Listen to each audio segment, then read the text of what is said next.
All through a standing in line, the clubs I'll never get in. It's like the bottom of the ninth, and I'm never gonna win this. Life hasn't turned out quite the way I want it to be. Tell me what you want. I'm gonna trade this life for fortune and fame. I'd even cut my hair and change my name. Cause we all just wanna be big rock stars and live in hilltop houses driving 15 cars. The girls come easy and the drugs come cheap. Well, I'll stay skinny cause we just won't eat. And we'll hang out in the coolest bars in the VIP with the movie stars. Every good gold digger's gonna wind up there. Every playboy bunny with the bleached blonde hair. And well, hey, hey, I wanna be a rock star. Hey, hey, I wanna be a rock star.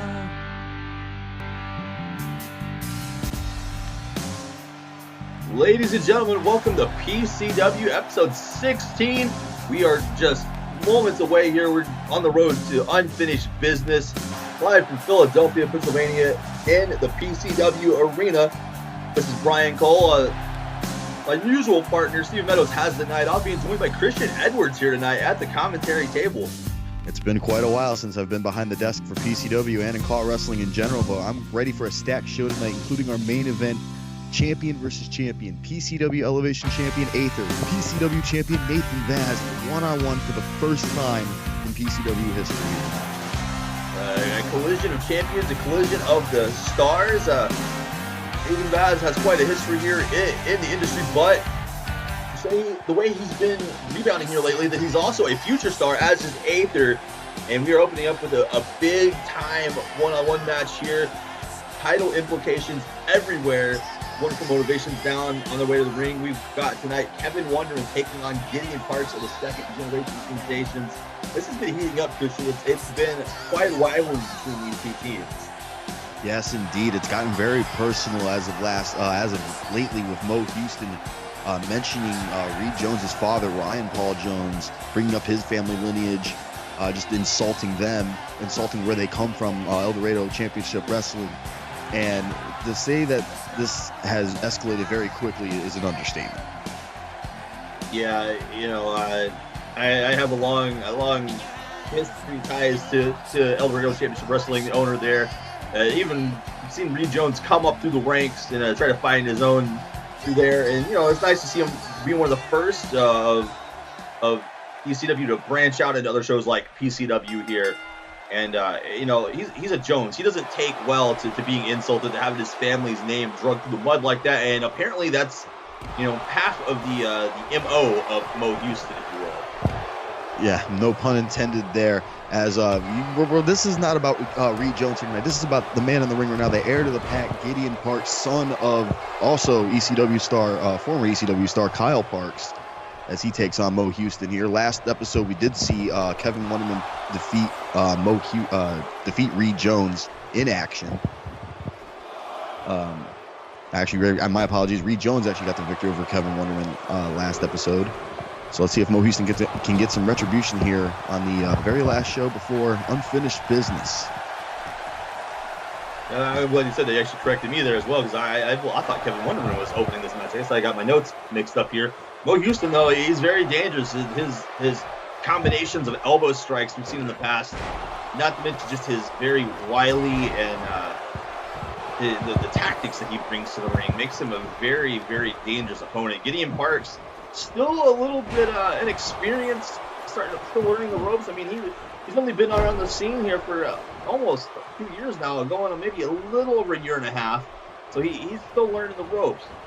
Still green around the gills, if you will, as Mo Houston connects with another Hurricane Rana there, setting him down. Here comes the cover. There's the pin. There's one. Only a one count there. That's not going to keep Gideon Parks down here. Some nice athleticism there from Mo Houston, and very unexpected with the Hurricane Rana. He's trying to bully his way through this fight, just calling it motivation the entire time. Gideon with a beautiful straight block. Mo Houston taking his time recovering off of that one. Gideon Parks waiting for him to get back up. Yeah, but Mo Houston looks to consider himself your best friend. He says "your" in a very personal matter. Him and Kevin Wonderman just coming together. Kevin Wonderman used to be a fan favorite here in PCW. The fans actually used to like him, and then Mo Houston got in his ear, and it's been all downhill from there. Oh, missile dropkick from the top rope from Gideon Parks. Yeah, 2 for 2 on the drop kicks here, and that one was a little bit more oomph on it there, coming off the top. See, Wonderman here, arms folded across the chest. Almost just taking notes for Mo Houston. Wait a sec. Oh, a rolling cutter there. That was a big time maneuver there from Mo Houston. Can he get it done here? There was 2 and only a 2 count. Mo Houston seems a little bit shocked and disbelief, but Ray Jones seeming very confident in his tag team partner here, as he should be. Yeah, SGS continuing to climb the ranks. There's Mo trying to do some intimidation here from in the ring, but a pep talk technique here, and my God, Mo Houston breaking it up violently here. Jeez. Mo Houston saying, "Yeah, I have enough of that," and then he just wanted all that time to talk for himself. That's what he wanted. He just wanted to get all the attention away from him, because that's what Mo Houston is. That's what both of them are. They're attention hogs. Yeah, that's all they want. And to your point there, Kevin Wonderman, he was on a path to great things here in PCW, and I mean, I guess you could still say, becoming tag team champion might be a great thing for him, but not in the sense of the way that these two have gone about becoming tag team champions. I think that's the underlying problem, and of course, Steve and I, we talked about it at length at the commentary table here. Neither of us are big fans of him, but that was a beautiful Northern Lights suplex. This little out of position there as Mo Houston was in the ropes. He's too tall. He's got them long legs. His Gideon Parks once again looking for something here. Oh, beautiful kick there. Just like he dodged the first one, but it ended up being a cop out as he hit him. There's 2. Yeah, exactly what I was going to say there. I don't know if that was if he ducked it or if that was an inadvertent fake there, a feint, and Gideon coming back around with a full force spinning heel kick. That's an equalizer. Mo Houston, it seems like every maneuver that Gideon Parks has, he has a counter for it as he hit a drop down and a beautiful power slam there. It's the second one of those power slams he's connected with too. It puts a lot of force on it as he floats over he's looking for this. Oh, wait a second. Oh, wait I don't a think second. the referee saw that. That looked like a low blow from Gideon Parks from where I'm sitting. Oh my gosh. Was not expecting that. Oh, and a suicide dive. Gosh. Gideon Parks just showing a side of himself we haven't really seen here in PCW. Yeah, I'm not even sure that his father would be a fan of that. Kyle Parks used to always play by the rule book, but hey, when you're up against the tactics of wonderful motivation, you're going to have to do something that even the playing field. And Mo Houston was looking to finish him off there with that elbow. He's giving Houston and Wonderman, I guess, a taste of their own medicine of what they've done to them before in the past. Remember, these two teams have faced off before ironically, in Second Generation Sensations debut. They've suffered a loss to Wonderful Motivation, which catapulted them to winning the tag team championships. But to counter your point, you say that, that maybe it's not the same thing, working as a tag team together. But Wonderman and Houston have proven to be quite the dominant tag team here in PCW. In a division that we thought there was no one really to beat the Irish Express, this team specifically came out of the cut and won the championships.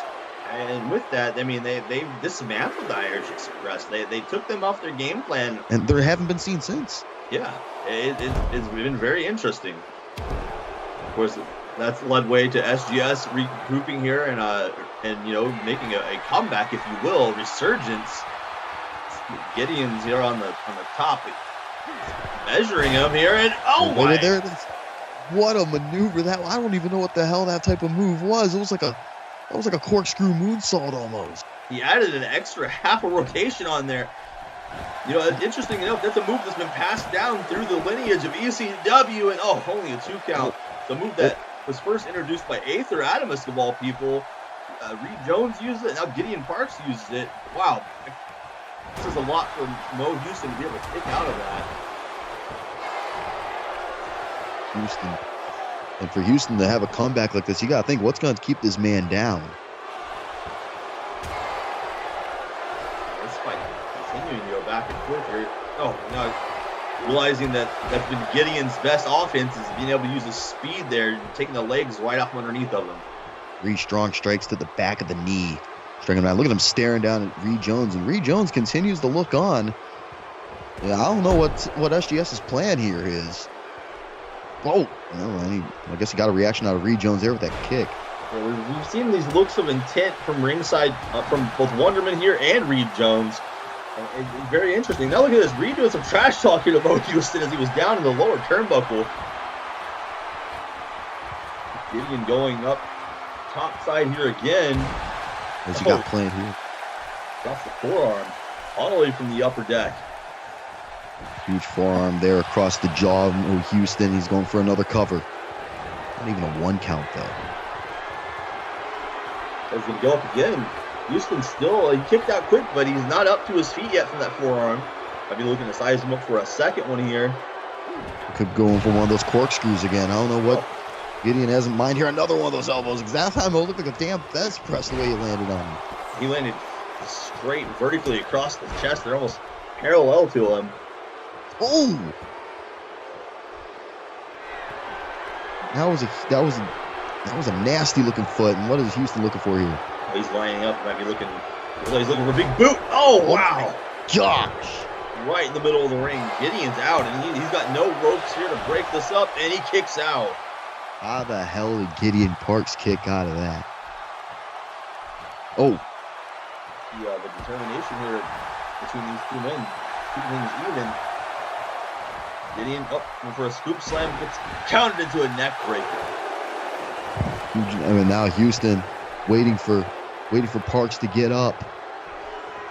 Probably going for another neck breaker. Never mind. I spoke too soon. Yeah, there's that elbow he was looking for earlier. Those elbows are nasty. They've gotten victories before, and they've gotten them one here tonight against Gideon Parks. So I guess you could say these guys are 1-1 in singles competition. Yeah, very interesting turn of events here as this continues to develop. You know, again, the next major event coming up here, next CPV, if you will, is unfinished business, and with the playing field even between these two teams, there is most definitely unfinished business between these two. You could definitely consider it a rubber match, if you will, at unfinished business. It's going to be definitely quite the show to see these two teams face off for the tag team championship. You know, with Reed getting a victory and now Mo getting a victory here tonight. It's just going to be intense, and there's only one way that can go down, and that's going to be one of these teams walking out the champion. Mo Houston, in the end, just the boot to the face, elbow to the back of the skull. Look at him. Look at that smile. Yeah, that's a hell of a combination. I think a big boot did a lot of the initial damage, but you know, the elbow to the back of the head just finished him off. Mo Houston's going to go ahead and give himself a victory lap here. Isn't that great? This is your best friend, ladies and gentlemen.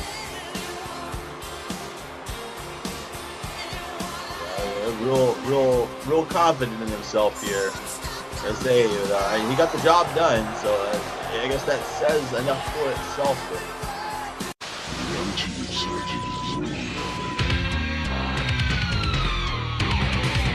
Daniel Mars.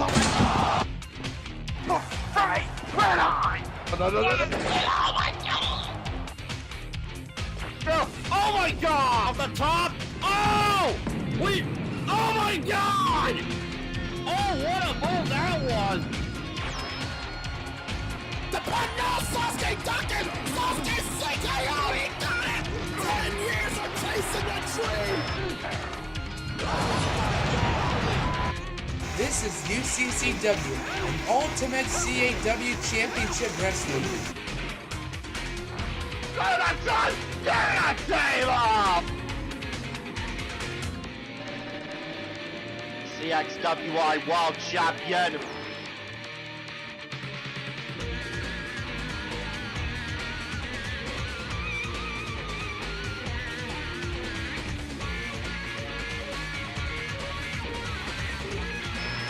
And now he's gonna swing it over his champion!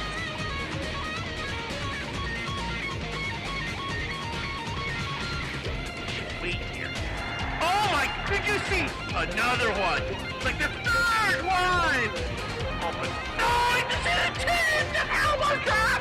On the top!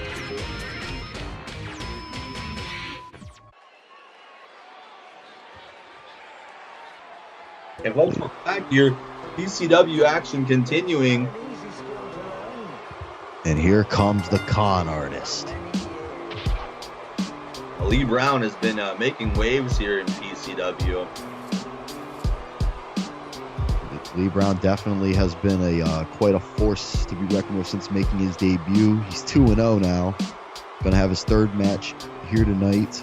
He's had victories over Mr. Canada and Matt Farrow, and now he's looking to deliver some more pain to somebody else. I still don't know this whole man's backstory besides what's been said about him before about being in jail and surviving a gang attack and the bullet wound on his chest. But I don't get the pain on his face, the Asian tattoos on his arms. I don't get none of this. Interestingly enough, Steve and I were talking about this a lot in his last showing. We both had thought Matt Farrow, being a little bit more of a veteran, if you will, than this Lee Brown, was going to favor Matt Farrow. And Lee Brown came out in was it the upset victory of the night for the both of us, I believe. Oh boy. Now this is a big guy. This is going to be a fight for Lee Brown here. He's a rough and tough guy. He likes to fight, but so does Todd Steer. I haven't seen Todd Steer here in a while in PCW, actually. Last time I seen him, he was in the Elevation Championship tournament. He lost to Zeek in the second round. But this man's put up fights against men like the Rogue Shark, the former PCW superstar Kwan Yamashita. He had a great, tremendous match against, I'm trying to remember who else, but he's been around since the beginning of PCW practically. 6'7", 277 pounds. This is a Longhorn, they call him. And Lee Brown, he's 6'5". He's not going to be that much shorter than him, but Todd Steer, he's one of those country boys that you don't mess with. You don't mess with rednecks. They know how to fight. Yeah, and it's been roughly a year since we've seen him here in a PCW setting, and it was due to an ACL injury. And those are tough to come back from. So it will be interesting to see how he, as here in the ring, does he favor the leg? Does he try to play defense around the leg a little bit more? Or does he come in and maybe we see something different than what I expected? Maybe this is not going to be bothering him. And the crowd seems to be pumped for him. So. Let's see if he can back up this hype. Now he's made this unexpected return here against Lee Brown. He's got a side headlock applied. You've seen the height differential isn't that much. Lee Brown is a big guy. Lee Brown finds his way out of there comfortably, but I was about to make... Oh, wow. Oh, wow. Okay, no more ACL talk. That was a huge drop kick from Todd Steer. I've never seen Steer throw a drop kick before. Yeah, that was impressive. I was going to make the comment that Lee Brown looked comfortable despite being in a headlock by a much larger guy. Steer had that headlock on like a vice grip, and a clean break here from the con artist. I think he's a little bit intimidated as Steer sends him back now. This man's nearly 300 pounds. Give him drop kicks to like a man half his size, like weight-wise, but I guess it's kind of an evenly matched contest here. That question mark. He's got the key lock applied in. This is the last match that I was expecting tonight to come in with this level of technical grappling right out the gate. That Lee Brown here, he's at the top, almost like a hammerlock there. Oh, Steer delivering a stiff right hand to the shoulder, to the abdomen, the shoulder area, and now Lee, kicking him in the leg. Kicked him right almost there in the ACL area. They kicked him in the quads.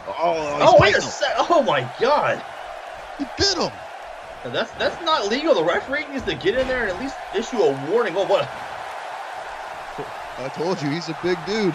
Todd Steer with a linebacker-like shot there, just leveling Brown. Oh, wait a second. Brown, though, finding a way out. Smack the shit out of his chest with that reverse DDT. Yeah, like a jawbreaker almost there to Todd Steer. Look at this. Oh, he's getting up with him. That's intimidating there. Lee Brown gets sent down by Steer, and Steer is not backing down to his credit. Lee Brown, I think he might have bit off a little bit more than he could chew here tonight. You gotta think that Todd Steer knows Lee Brown has that little bit of momentum. A big win here for him. Upsetting Lee Brown, taking that momentum away from him right before unfinished business is the way to go. He's gotta fight here. Wait a second, what a clothesline. Right over the ropes onto the floor. Todd Steer is down, and Lee Brown, look at this. making some remarks towards him. His Yeah. Steer. Mean mugging there. Oh, wow. And he just gets his feet swept out from underneath of him. They're off the side of the ring apron. And now for the first time here tonight, PCW action has gone to the outside. Nope, I spoke too soon, getting him back in the ring. Whatever, Todd. You do your big thing, son of a farmhand. Yeah, go do your deal. Front neck lock here. Oh, and raking the eyes. A little bit of payback for that bite to the forehead earlier. Just throwing him down like a sack of potatoes. Yeah, it was a nice scoop slam there from the son of the farmhand. Oh. God. He's just throwing him down now. This is like, Todd Steer. That's the usual attitude I see from him. The rough and tough, take no business attitude. Just treating all of his opponents like a man playing with children. Oh, wow. Lee Brown delivering that huge front bicycle kick. Todd Steer fighting right back. He ain't having any of that. It's like he didn't even feel it. He didn't come with the size. You're going to have to do a lot to take it out, take the fight out of Todd Steer here. Oh. Choking him here with the knee, driving those denim jeans right into his face, grinding the knee into the face there. Lee Brown almost looks beside himself here. Todd Steer's getting fired up.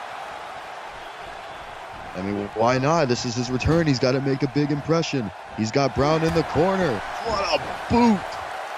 Right across the face. Just trying to take his head clean off with that shot. Surprisingly, that's the type of boot that injured Todd Steer's ACL. He's got a cover. There's 2-0. So far, I mean, he looks like he's ready to go here. Almost had Brown put away with that corner big boot. Is no. Oh. Brown fighting back. Uppercut. It's Lee Brown throwing him to the outside here. This does not look good as once again the action does go to the outside. Kick to the gut of Steer. And what is this? Oh, maybe a pile driver? And oh wow. Yeah, he was looking for something there on the ring side on the floor. It's hard to say, but that body drop from Todd Steer. Oh wow. The front of the stairs though. Like, geez, Todd Steer just throwing this man. He's trying to just give Lee Brown a proper welcome in the PCW, if you will. Maybe he's seen what he's done to Mr. Canada and Matt Farrow. I think so. I think he's been taking notes in his time away from PCW. And so far, this return is not disappointed. Lee Brown gets sized up. Oh, another shoulder block. Second shoulder block, taking him down after rebounding off the turnbuckle. Steer. And throwing him once again. Good Lord. Lee Brown is going to have to figure out some way to slow down this onslaught of Todd Steer, who is completely overpowering him. Wait a second. Oh, and he reverses him again with once again for one of those reverse DDTs. Lee now. Oh, look at he's biting him once again. Come on, the ref's got to do something about that. Yeah, he absolutely does. I mean, it's working. It's throwing Todd Steer off of his game, but it's not legal. What a big hip thrust there in the corner. Todd Steer just running through him literally that time. Oh, kicking this. Oh, boy. This could be a steer bomb. Yeah, we got this. Wait a second. Oh! Damn, we haven't seen one of those in a while, and Lee Brown cutting him off before he even in to execute it. Oh, my. And there's that cutter. That's where he's put away everybody with that cutter, seemingly hitting it out of nowhere again. Todd Steer falls victim to the con artist, just like the other two opponents, Mr. Canada and Matt Farrow. Lee Brown just out of nowhere, it seemed like, just hit that diamond cutter, hitting that like right there. They call him the man that cheated death, and I mean, he does. He sneaks up on you. You know, it makes you wonder why he's so elusive with it. His opponents have they haven't seen it coming. None of them have seen it coming, but Todd Steer's given them probably the biggest fight that Brown's had his entire PCW career so far. I think so. That was a very impressive showing. I thought Matt Farrow was going to put up a better fight, but Todd Steer, he gave it his all here tonight, and he was welcome back for it.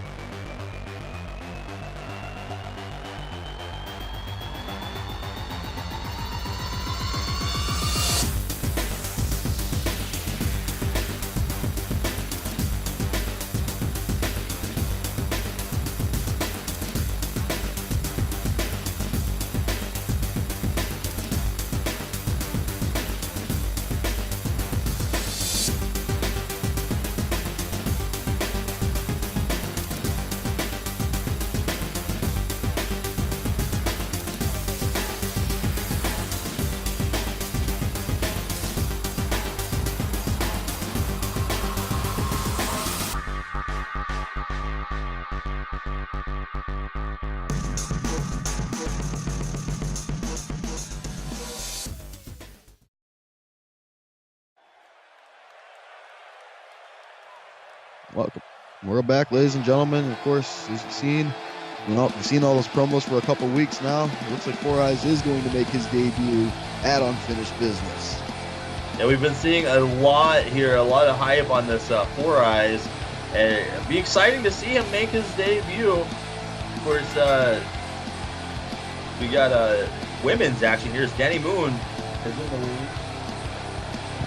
Dani Moon, who's a longtime PCW women's competitor. She's been here since Breaking Point when she faced Alice Ivory. Wait a minute. Speaking of the PCW Women's Champion, that's her music. So that music sounds awfully familiar. Where is she, though? Is she back?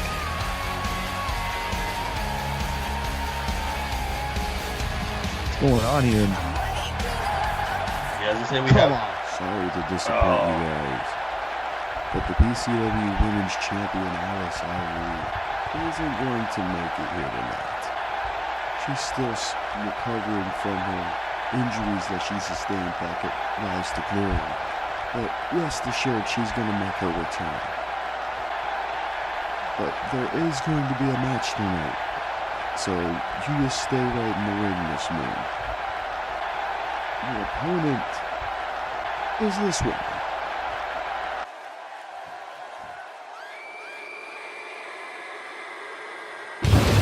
Oh, shit. Oh, God. Danny, you better get the hell out of the ring right now. Oh, this does not bode well. We've seen what this means for the other women in this division, in this roster. And Caleb Blair, our general manager's obsession with this Dana Demonica. It's almost like a possession, if you will. That frightening, limited 1,000-yard stare there. The Rise to Glory has made her presence. It was unknown whether or not she was a PCW superstar, but obviously from the way Caleb Blair is presenting her, she's definitely one scary woman that I've never seen anywhere else before. She's from Venezuela. She's calls herself a possession. I don't understand it. It's terrifying though. That fire was hot as I don't understand it either. I don't really want to understand it. She scares the hell out of me, and we've not seen anybody really be able to hold their own against her yet. also has a head made of steel. She's headbutt about every single person on the roster, including Dani Moon.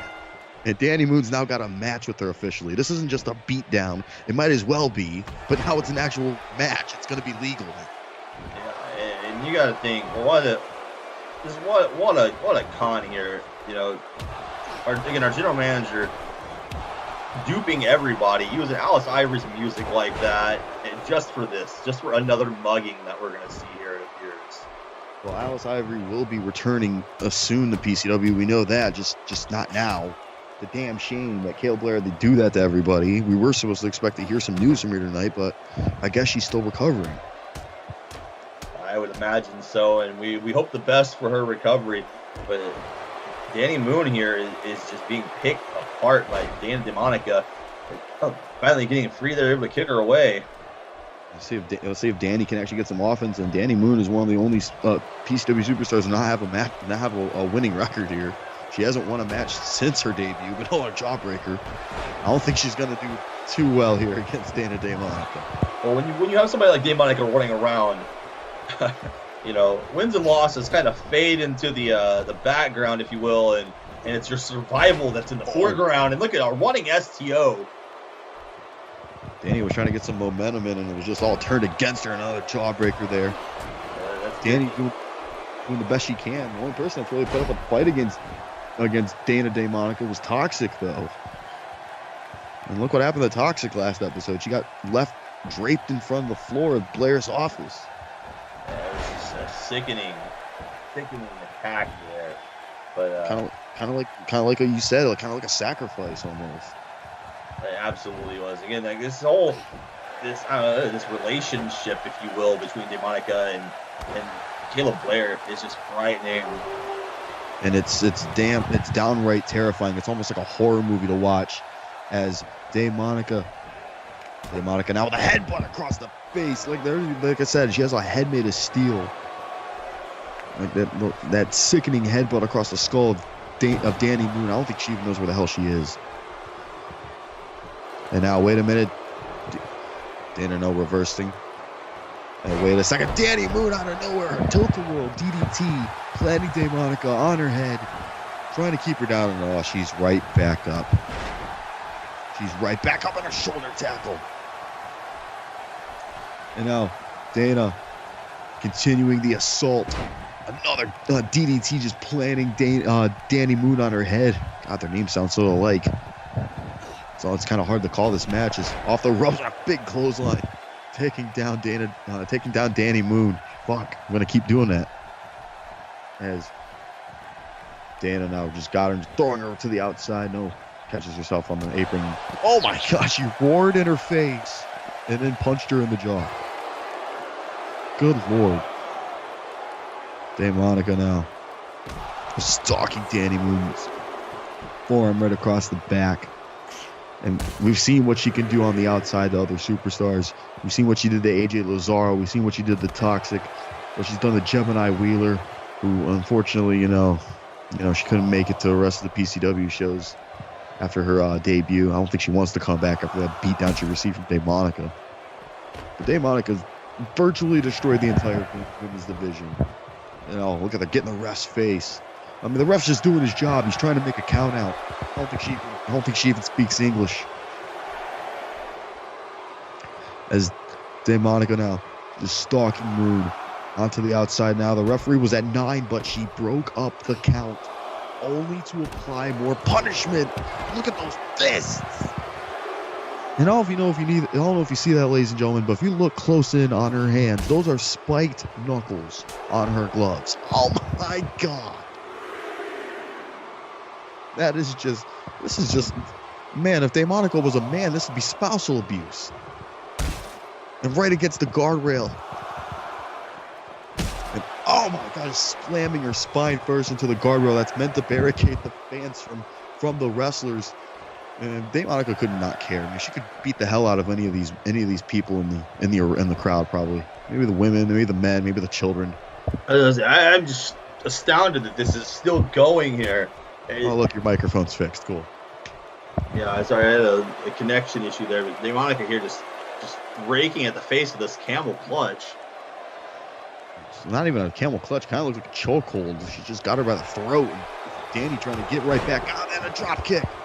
Has her down finally. Trying to get fired back up here.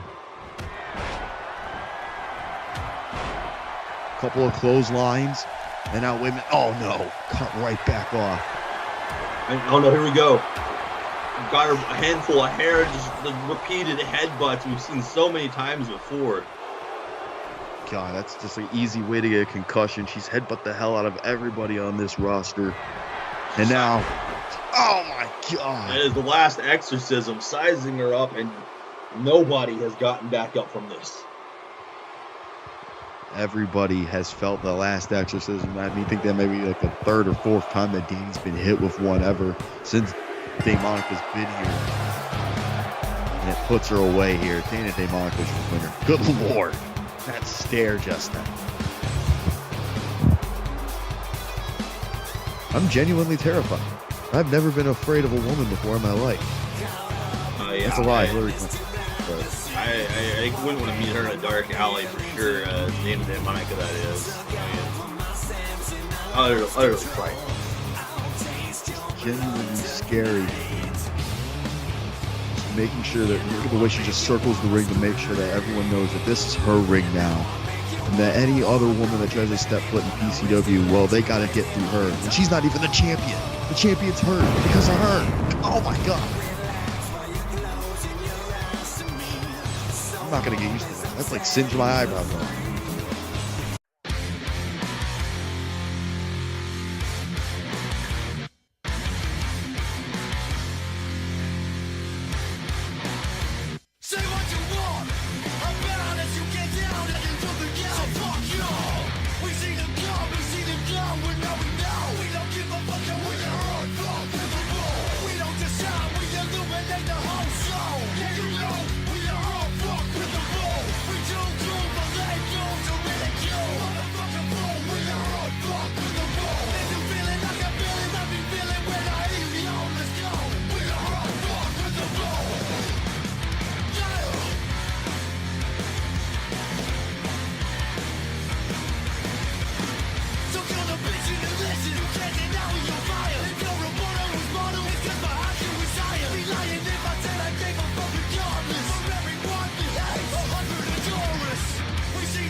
Ladies and gentlemen, welcome back.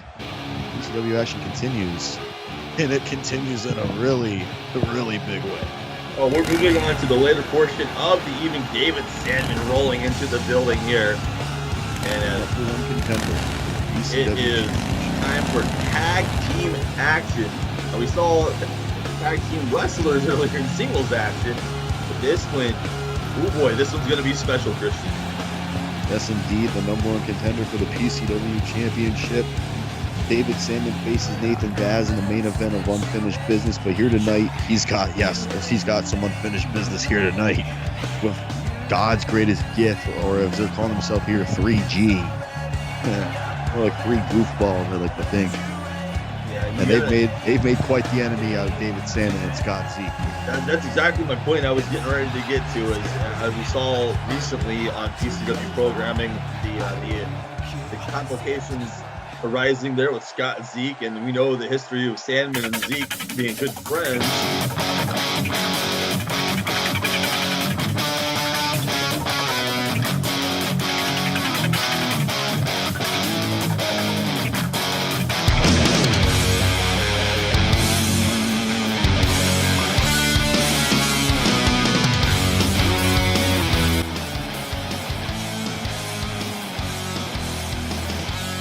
Now, as Scott Zeek makes his entrance, longtime fan favorite, and has been around Paul wrestling for quite a while, shows it ever since AWF, and now here in PCW, he's on a career resurgence.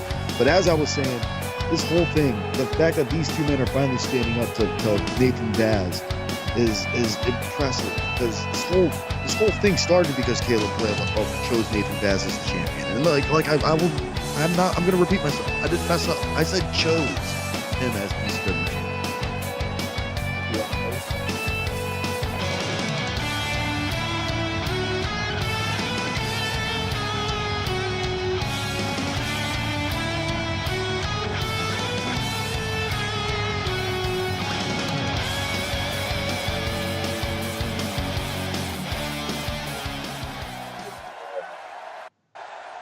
Well, hopefully things can change here tonight. We'll begin to finish at Unfinished Business. Caleb Blair wanted to say that he gave men like Walter Scott, Lewis Rivers, who are coming out now, and Nathan Vaz chances that they weren't given anywhere else because of things they couldn't control. i.e., in Nathan Vaz's case, like the skin color. But the fact that Walter Scott and Lewis Rivers believe that they're being held back because they're more talented than anybody else is just complete ridiculous nonsense.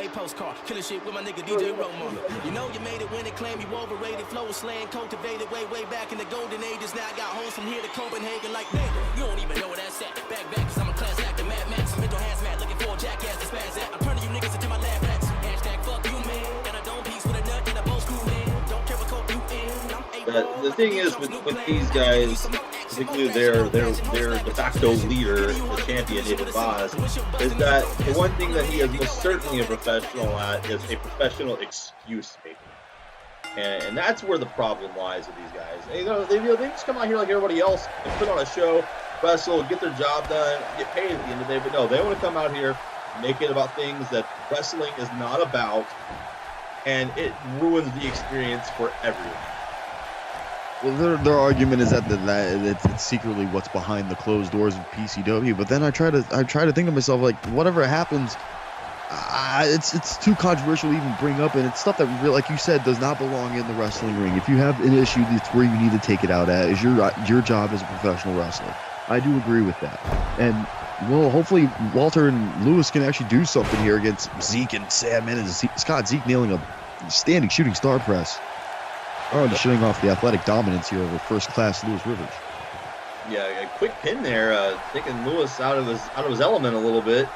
This is exactly my point. Oh, there's a nice spin-out Blue Thunder powerbomb, but they're the kind of guys who, because they don't like the way the referee looks in the ring with them here, that if one of them falls to a 3 count here tonight, they're gonna say that it had anything to do except for the fact that their shoulders are into the mat for 3 seconds.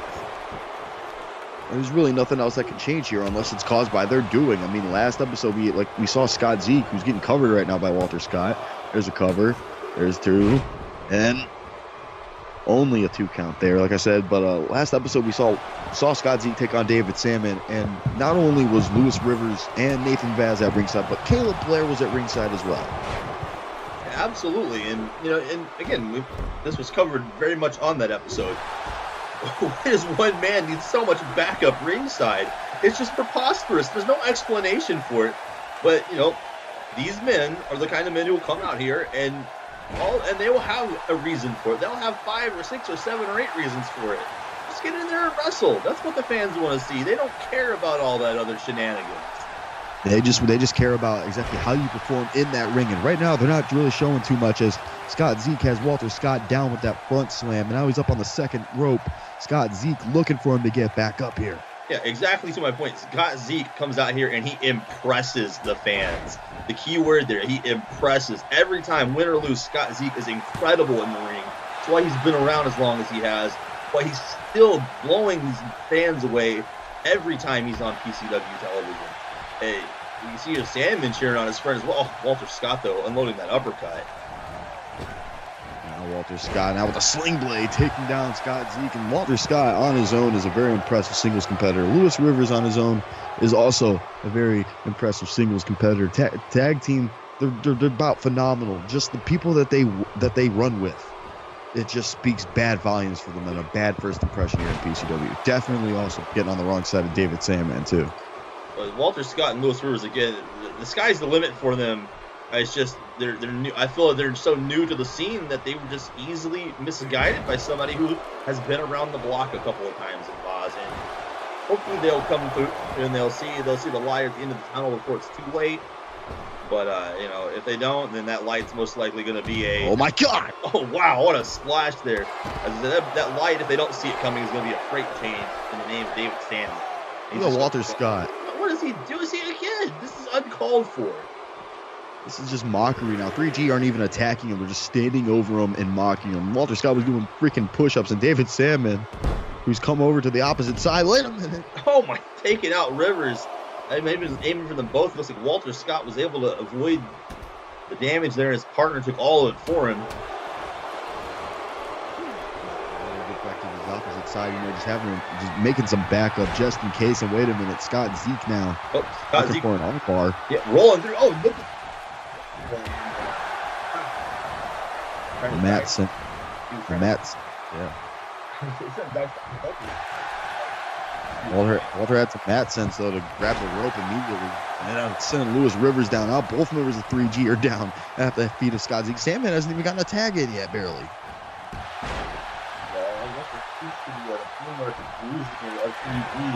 He's been able to keep Zeek out of his own corner. Oh wow.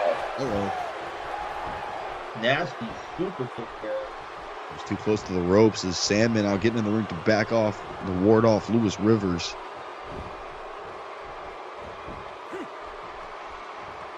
Zeke here picked up his team, still loopy from that kick to the face. He's got rattled. He's not seeing bump. He's not seeing. Oh, he shot that one. Now he's sending Lewis. What is this? What the hell is this? Getting extra momentum. Oh, that's the heart attack. A heart attack there. Oh, holy. Not even a 1 count there. The referee didn't even go for the cover, it seemed. Yeah, the referee didn't even keep a close eye on Walter Scott. Oh, David Sandman wasn't keeping a close eye on Lewis Rivers. Now Zeek firing back with a shotgun drop kick. And now Scott Zeek just waiting for Rivers to get back up here. Stalking him. And in the front headlock, what is this? Up for us. Another one of those front slams. Usually sets us up for the frog splash or the Z splash. But wait a minute.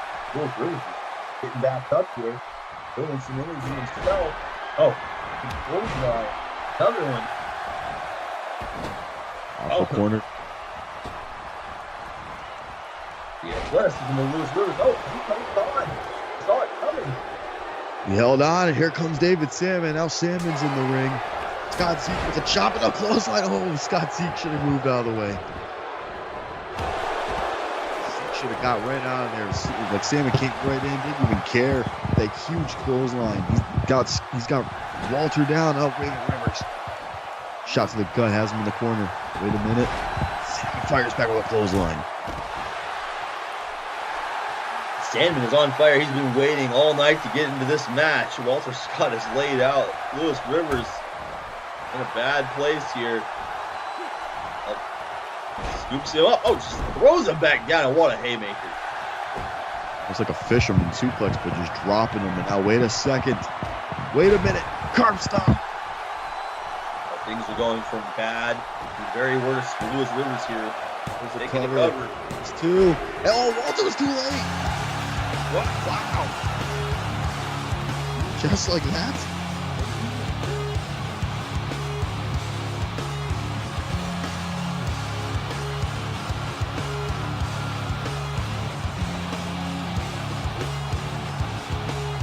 David Sandman got the tag in and blew right through them that quick.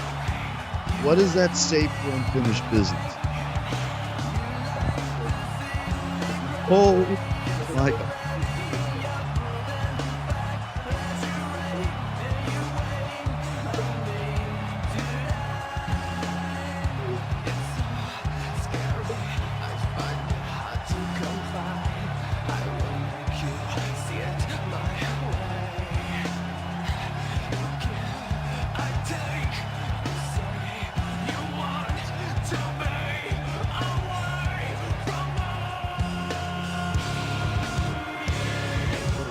That curb stop is, I can't believe that put away Lewis Rivers, but it's not even that, it's just how quick he moved through 3G. Walter Scott could barely stay on the apron half the time, but I guess that's some great revenge, and you know that's just going to be one more thing for Nathan Vaz to have an excuse.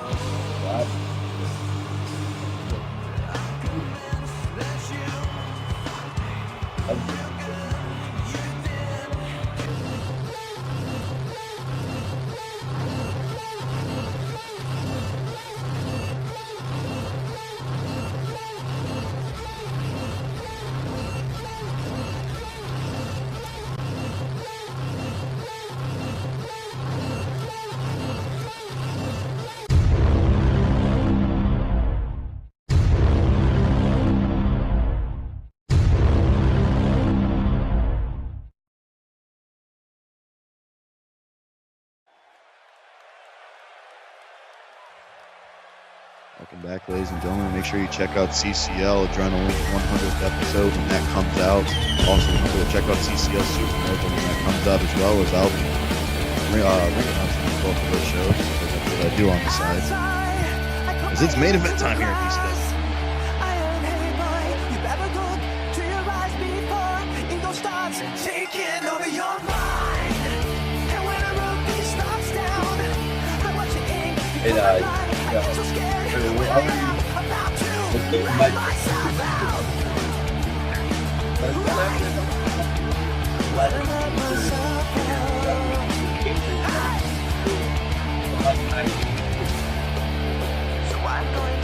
He's going to be facing Sean Nice at Unfinished Business for the Elevation title, and that's obviously going to be in an Elevation Championship rules match. If you don't remember, Sean Nice actually just defeated Aether recently, and that was in a step-up challenge to get that contendership. But more importantly, he made Aether tap, and then he took the title. So I guess that explains a lot why Aether is coming out with the championship. Yeah. Sean Knight with Aether.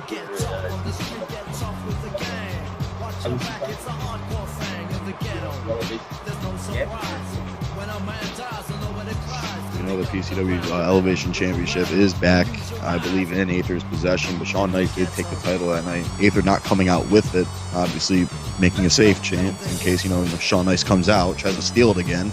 But here comes a man that the minute you hear his music, the crowd just immediately starts going nuclear. Nathan Vaz. Yeah.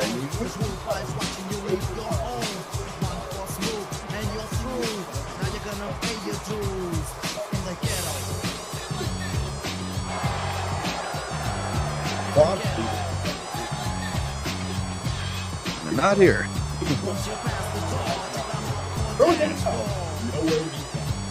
Nowhere to be found, and 3G, nowhere to be seen. Obviously too embarrassed to show their faces again.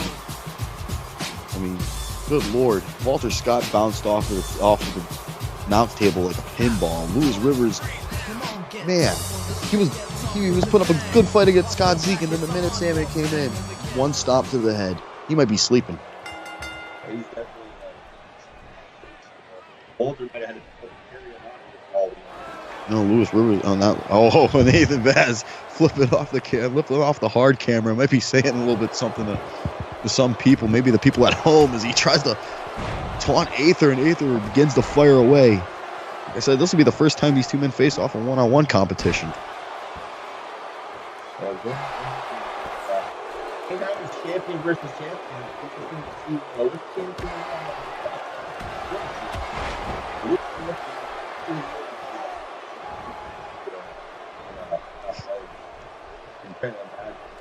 The world that's good.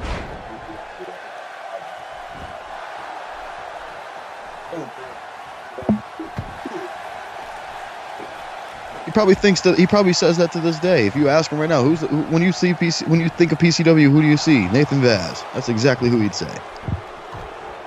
A right hand right to the face. Aether now off the ropes. What a senton! That was clear.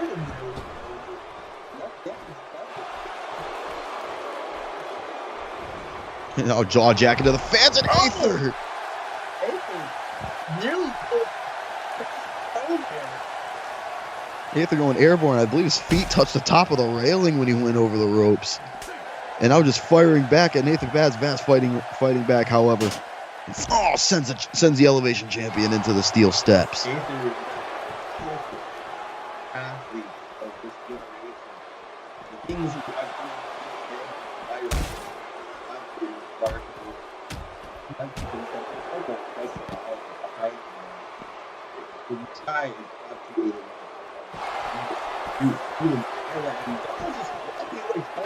Oh, wait a minute. He's got a chair. Hold on one second. If he hits him with that chair, no! Aether drop kicking the chair out of Nathan Vaz's hand. I was getting ready for hopefully the official to step in there. Do something about this. There's no Oh! Russian leg sweep on the small of the back, hitting the chair. Aether now going to the top rope, using what Nathan Vaz brought in the ring. Almost like a bit of karma, and beautiful.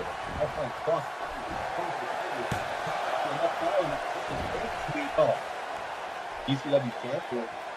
That was big time. That's why he's the champion. I mean, I'll give Nathan Vaz credit, despite the fact that he's been PCW champion, that he didn't really deserve that PCW championship. He fought for it and he won it cleanly. He's defended it cleanly before in the past. He's definitely shown that he has what it takes to hold that title. I just don't like the way he's earned it and the way he's been defending it lately. There's a cover. There's two. Only two as Aether gets his shoulder up. Now he's got like Walter Scott, Lewis Rivers, and Caleb Blair backing him. Not just Blair. It's grown into a level it shouldn't have. Oh! That was beautiful. Strength there, throwing Aether across the ring onto its face. And now those stomps, another stomp to the gut, just trying to keep him down. Driving the boot right into the chest, into the heart of the Elevation Champion. Aether hasn't had that much time to display his skills here in PCW since winning the title, but before that, in the Elevation Championship tournament, he definitely blew people away. He wasn't even considered a favorite to win the tournament until he made it to the finals.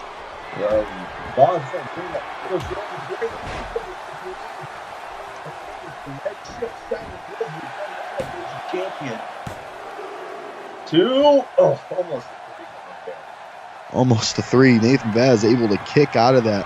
I don't know how he did that exactly, but Aether going to the top rope now. Diving leg drop. And he's going over for the cover again. He's got the leg hooked. He's got the leg. A lot of leverage there. Out of that. All across the shoulders. Vaz able to use the shoulder. Oh! Positive. Devastating back body drop there, and what's this? Vaz. Oh, Death Valley driver. And a moonsault off the second rope to follow it up. There's 2 and only a 2 count. Almost sending a message here to Aether. Hey, I can do some high flying too. That was a nice Acai moonsault there from the middle rope. Ooh, shoulder block from Aether. Very close to contested match so far. Aether definitely trying to get this match to his advantage. Hip toss there takes Nathan Vaz down. Aether needs to be careful that our referee has not removed this foreign object from the ring yet. You know, some weird part of me tells me he's not gonna. Something tells me that Caleb Blair probably spoke to him beforehand and said, hey, Nathan Vaz is going to use some weapons, just let him do it. And he probably would let him get away with it. Wait a minute, Aether springing back up. So Aether turning into a weapon here himself. Wait, oh no! Oh, he went in first, right into the upper turnbuckle. And what is this? Another Death Valley driver? Oh, no, wait. No, he's got him trapped here. Oh my God! On the steel chair. Good. Somebody check on him. How's Aether even getting up? Vaz going for I think Vaz was going for the VKO, but wait a minute, Aether reversed it. No way! Aether's He's got a small somehow. package. 2, Aether. Oh. Almost had him. Wow, Aether.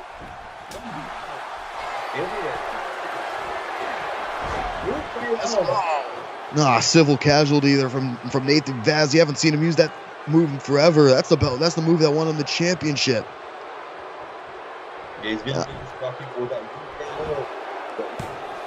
That might do it. And that does. Damn it. Nathan Vaz, well, he's made a point here. He defeated Aether with no help. No 3G, no Caleb Blair. But it did take a steel chair. I'll admit that. Really spiking through the rear. I was surprised. See, Vaz hit him with a spear earlier, but Aether fired back with a shining wizard. It seemed like everything that Vaz was hitting him with, Aether had an answer for everything, but he just didn't have an answer at the end. Just dropped him on his head on that steel chair. Impressive moonsault there from Nathan Vaz, who's showing off his athleticism going into unfinished business. But right here, civil casualty puts away Aether. Nathan Vaz has plenty of momentum going in unfinished business. But is it going to be enough to put away a very angry Davidson? David Sandman has his own momentum going in. This is going to be a clash, folks.